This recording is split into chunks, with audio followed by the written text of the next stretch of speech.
Colonel অলি আহমেদ একজন বিশিষ্ট মুক্তিযোদ্ধা।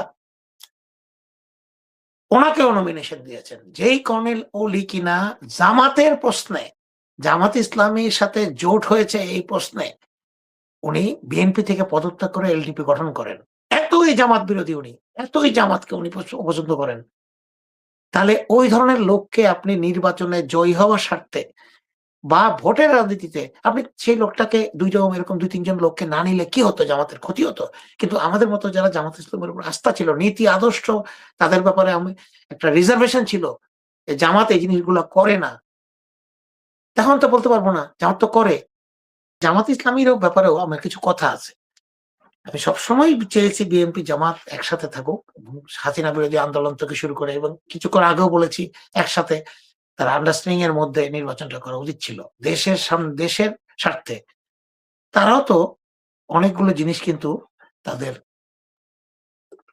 প্রথাসিদ্ধ হয়নি।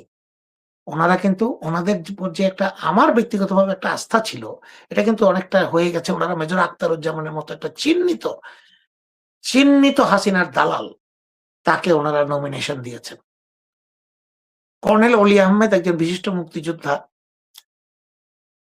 ওনাকেও নমিনেশন দিয়েছেন। যেই কর্নেল অলি কিনা জামাতের প্রশ্নে, জামাত ইসলামীর সাথে জোট হয়েছে এই প্রশ্নে, উনি বিএনপি থেকে পদত্যাগ করে এলডিপি গঠন করেন। এতই জামাত বিরোধী উনি, এতই জামাতকে উনি অপছন্দ করেন।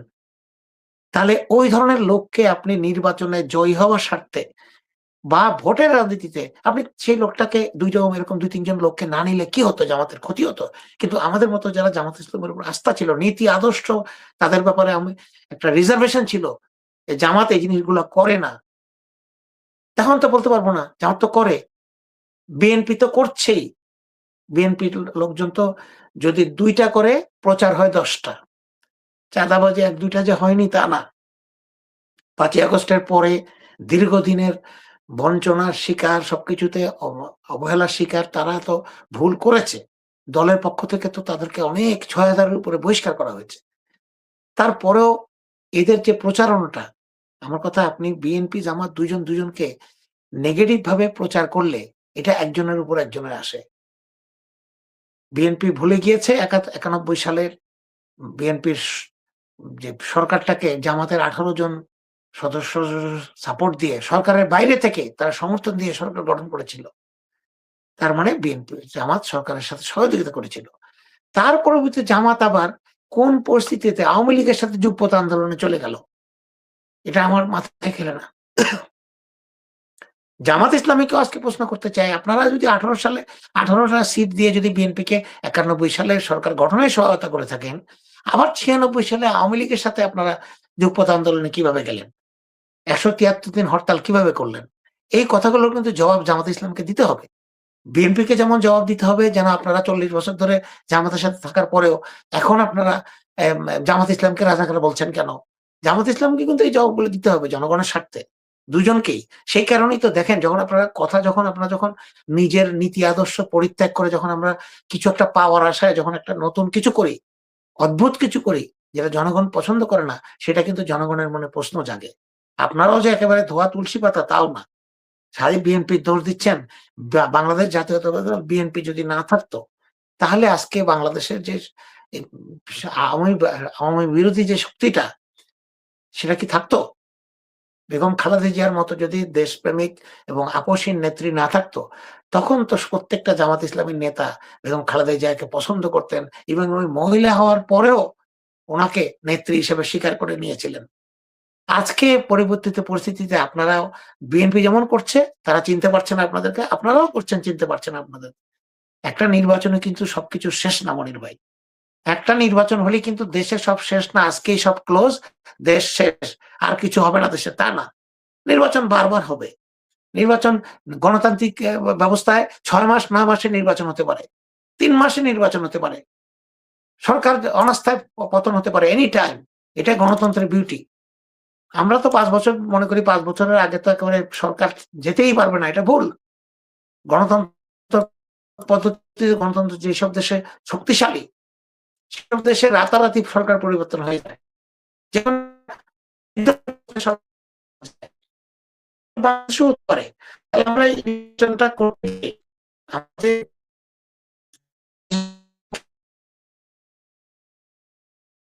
করে গেলাম ইত্যাদি যে আমরা যে ট্যাগগুলো এই ট্যাগগুলো তো আমার মাথায়ও লাগবে। আমরা কি এটা একদম চিন্তা করছি? আমাকে বলছে আগামী দিনে আগামী ২ মাস ৩ মাস পরে বিএনপি জামাতের একে অপরকে লাগতে পারে, দরকার হতে পারে। তখন কি করবেন? তখন জনগণকে কি বোঝাবেন? কোন জবাব? তাই ভাবিয়া করিয়া কাজ, করিয়া ভাবিও না। যা কিছু করবেন ভবিষ্যতে চিন্তা করে করবেন। পরবর্তীতে যেন গুফ খেতে না হয় কাউকেই আমাদের। থুতু ফেললে থুতু চেটে খেতে না হয়। ওইটাই হলো রাজনীতিতে সবচেয়ে ইম্পোর্টেন্ট জিনিস যে যতটুকু কম ভুল করা যায়। ভুল তো হবে, মানুষ মাত্রই ভুল। কিন্তু আমরা এমন কিছু ভুল ইচ্ছাকৃতভাবে করে যাচ্ছি যে এই ভুলগুলো পরবর্তীতে সংশোধন করতে হলে আমাদের মাথা কাটতে হবে। এই রাজাকার হোসনা মির্জা ফখরুলের কথাটা যেমন উদাহরণ দিলাম। আবার জামাত ইসলামী যেমন কিছুদিন আগে বলেছে আমরা শরিয়া আইন বাংলাদেশে করব না। বিদেশিদেরকে আশ্বস্ত করেছে। দরকার কি এগুলো বলার? শরিয়া আইনে আপনাদের ম্যানিফেস্টোতে না থাকলেও আপনাদের দলের নীতিতে আছে। আমরা এটাকে স স স সম্মান করি। বিএনপির নীতিতে শরিয়া আইন নাই। কিন্তু বিএনপি ইসলামী ভাবাদর্শে, ইসলামী মতাদর্শে বিশ্বাস করে এবং সবসময় বিএনপি ইসলামের পক্ষে কাজ করেছে।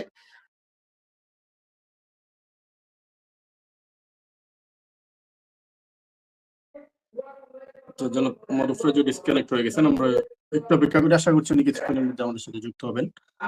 একজন দর্শক আছেন, আমি একটু নজরুল ইসলাম সাহেব কিছু বলেছেন, চলে আসছেন।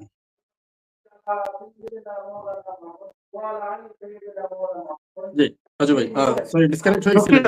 আপনাদের ইন্টারনেট হ্যাঁ একটা কি সমস্যা হয়েছে মনে আমি দেখিনি এরকম। তো যেটা বলছিলাম, দুঃখিত এটার জন্য সবার কাছে, যে ইসলামী আইন হবে কি হবে না এটা ভবিষ্যতে জনগণ নির্ধারণ করবে। বিশ্বের অনেক মুসলিম দেশ আছে মনির ভাই যেখানে শরিয়া আইন আছে, আর বিশ্বের অনেক মুসলিম দেশ আছে এখানে শরিয়া আইন নাই। তারা গতানুগতিক যে গণতান্ত্রিক বিশ্বের যে আইনটা ফলো করে এগুলোকে ফলো করে। এতে কোনো অসুবিধা নাই। দেশের জনগণ, দেশের মানুষ এটা ডিসাইড করবে। কে খুশি হলো না খুশি হলো আমাদের দেখার বিষয় না। জনগণ যদি চায় বাংলাদেশ শরিয়া আইনে চলবে, শরিয়া আইনের অনেক বিষয় কিন্তু আমরা জানি না, বুঝি না। আপনার চুরি করলে হাত কেটে ফেলা হবে, এগুলো কিন্তু শরিয়া আইনের অংশ। মানলে ঠিক মতো মানতে হবে। যদি জনগণ চায় অদূর ভবিষ্যতে বাংলাদেশের জনগণ যদি এটাকে চায় হয়তো শরিয়া আইন হতে পারে। কিন্তু আমি এখনই কে শরিয়া আইন মানি না কে মানি এটা নিয়ে তর্ক বিতর্ক করে আমি আমি একটা একটা অস্থিতিশীল পরিস্থিতি সৃষ্টি করলাম। এটা তো কোনো বুদ্ধিমানের কাজ না। আমি আশা করব আপনারা সবাই বাংলাদেশের যারা আছেন, যারা ভোট দেবেন, ভোটার আছেন, অধীর আগ্রহে অপেক্ষা করছেন, তারা তাদের পছন্দসই প্রার্থীকে, দেশের জন্য যে ভালো তাকে ভোট দেবেন। দলগুলো তাদের মতো করে নির্বাচনী প্রচারণা করবে, জামাত ইসলামী তার মতো করে করবে, বিএনপি তাদের মতো করবে, জাতীয় পার্টি পর্যন্ত তাকে কেন নির্বাচনে রাখা হয়েছে আমি জানি না। আওয়ামী লীগের সাথে ১৫ বছর ১৬ বছর ধরে গণতন্ত্র ধ্বংসকারী দলটাকে এবং মন্ত্রিত্ব থেকে সরকারে থাকা দলটাকে ৩টা ভোটের মধ্যে অংশগ্রহণ করেছে। বাংলাদেশের সবচেয়ে নিকৃষ্ট ৩টি ভোট ১৪, ১৮ আর ২৪। তাদেরকে নির্বাচনে কেন রাখা হলো? তারা এখন এসে বড়, বড় কথা বলে, এটা তো আমি বুঝলাম না। আর তারা তো ভারতের একেবারে পেটের লোক। ভারতের কথা ছাড়া তারা চলে না। রয়ের একেবারে খুব আদরের পেয়ারের লোক। তাদেরকে কেন নির্বাচনে রাখা হলো? তাদের মধ্য দিয়ে আওয়ামী লীগকে জায়েজ করার চেষ্টা কিনা, তাদের মধ্যে দিয়ে বাংলাদেশকে অস্থির করার চেষ্টা কিনা জানি না। তাদেরকে এই নির্বাচনে অংশগ্রহণ করতে দেওয়া ঠিক হয়নি। আমার মতে দল হিসাবে। কারণ তাদের যে অতীত কার্যকলাপ এগুলোর বিচার এবং এগুলোর জন্য ক্ষমা চাওয়া না পর্যন্ত। জি, আমি এটা শেষ কথা একটাই বলতে চাই, আপনার যদি আর কোনো প্রশ্ন না থাকে, যে আমরা যেন ভুলে না যাই আমাদের গত ১৬-১৭ বছরের ইতিহাসটা। আমাদের যে নিদারুণ অভিজ্ঞতাটা, আমাদের যে শত, শত হাজার, হাজার মানুষ আমাদের নেতাকর্মীদের খুন, জখম, গুম হওয়ার কথাটা। বিএনপি জামাত দুজনকেই বলছি। আমরা যেন ক্ষমতার মোহে, জামাত ইসলামী ক্ষমতায় যেতে চায়, প্রত্যেকটা দলই ক্ষমতায় যেতে চায়। যেতে চাওয়া তাদের প্রধান একটা উদ্দেশ্য। তারা তাদের প্রোপাগান্ডা করবে, আমরা আমাদের প্রোপাগান্ডা করব। কিন্তু এই প্রোপাগান্ডার মধ্যে যেন শালীনতার সাথে একে অপরকে আক্রমণ না করে। কারণ জনগণ কিন্তু বিএনপি জামাতকে দুজনকে গালাগালি করা পছন্দ করে না। করছে না। আমাকে অনেকে ইমেইল করে। অনেকে আপনার মেসেজ পাঠায় যে বিএনপি জামাত কেন একজন একজনের শত্রু হচ্ছে? এতে কার লাভ? যথার্থভাবে এতে হাসিনা, ভারত এবং বাংলাদেশের স্বাধীনতা সার্বভৌমত্ব বিরোধী যে শক্তিটা আছে তাদের লাভ। দুই ভাইয়ের মধ্যে যখন বিরোধ থাকবে, মারামারি থাকবে, মুখ দেখাদেখি বন্ধ থাকবে, তখন প্রতিবেশী যারা আপনাদের জায়গা দখল করতে চায়, বাড়ি দখল করতে চায়, তারা খুশি হয়। আমরাও সেটাই করছি। রাজনীতি করতে গিয়ে প্রতিপক্ষতা করতে গিয়ে শত্রুতে পরিণত করে মাথায় বাড়ি দিয়ে মানুষ একে অপরকে মেরে ফেলছি। যারা ছিল আমাদের সহযোদ্ধা, আমাদের ভাই। দুটো দলকে অনুরোধ করব, পলিটিক্সের জায়গা রাখেন। এটা যুদ্ধন্দী ভাবে নিয়েন না। এটা আমার অনুরোধ। সবাইকে অনুরোধ করব, আমরা সবাই সংযত হই এবং অতীতের মীমাংসিত জিনিস নিয়ে আমরা যেন রাজনীতি না করি। আমি সবাইকে আমার ব্যক্তিগত অনুরোধ, আমরা যেন সুন্দরভাবে, শান্তিপূর্ণভাবে, আনন্দমুখর পরিবেশে ভোটটা দিতে পারি।